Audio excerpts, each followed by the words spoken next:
Greetings, Temple Beth Shalom. Rabbi Boxed here with Parashat Hashavua. The Torah portion for this week is Parashat Vayeishev, chapter 37:1 of Genesis through chapter 40, verse 23. We have the prologue to the Joseph story.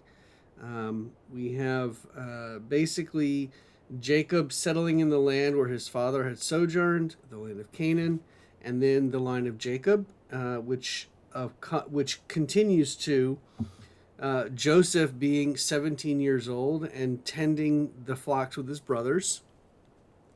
Joseph has a dream, and he tells to his brothers, and of course his brothers hate him for it because in the dream there were they were binding sheaves in the field when suddenly his sheaf stood up and remained upright, and the rest of the sheaves gathered around and bowed down low to his sheaf. And he had another dream, and this time the sun, the moon, and the 11 stars were bowing down to Joseph. And his brothers and his father responded with, "Are we to come, I and your mothers and your mother and your father and your brothers, to bow down low to you and bow down low to the ground and worship you?" And his brothers were angry with him, and his father, kept the matter in his head, but he just went on.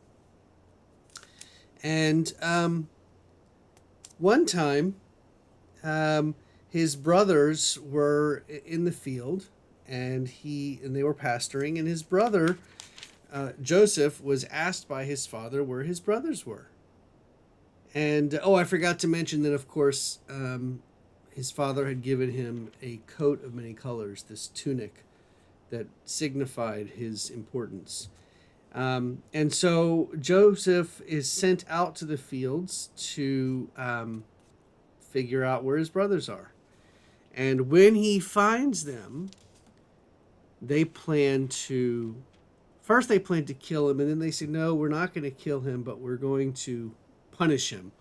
And they threw him into one of the pits, and they ripped his tunic so it looked like an animal, a beast had gotten to him, and they wound up selling him to a traveling group, Midianites that were coming in the land, and so he became a slave. And then, of course, we get to there's a brief introduction to the story of Tamar, and Judah and his. Tamar becomes a wife for his first son, and then he dies. Then she becomes a wife for his second son, and then he dies. And the end of the story, Judah gets tricked by Tamar pretty badly. But then we get back to the story of Joseph, and he's in the home of Potiphar, and Potiphar is one of the courtiers, one of the high-ranking officials in the court for the Pharaoh.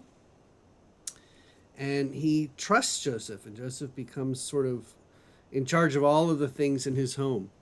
And he's off to work, and Potiphar's wife seduces Joseph. And Joseph, of course, says, "Whoa, you stop! I'm being trusted by your husband. I can't, I'm not allowed to do this, and it's not right." And she tricks him, and when Potiphar comes back from town, she basically tells Potiphar that Joseph tried to get with her, tried to take her as his wife, tried to be with her, and Potiphar then throws Joseph into jail. And while he's in jail, he meets the cupbearer, and he meets another person who works in the house, the baker of the Pharaoh, and he interprets their dreams. And he agrees to interpret their dreams only if they will tell the Pharaoh about him. And of course, when what happens when the dreams that Joseph interprets comes true, they forget about him.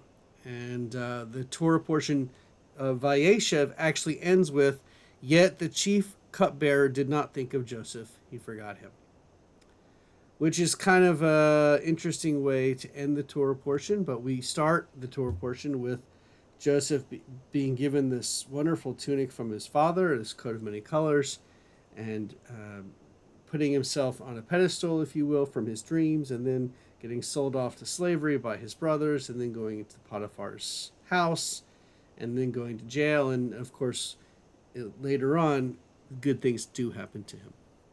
So that's this week's Torah portion in a nutshell. I wish you Shabbat Shalom, and see you soon.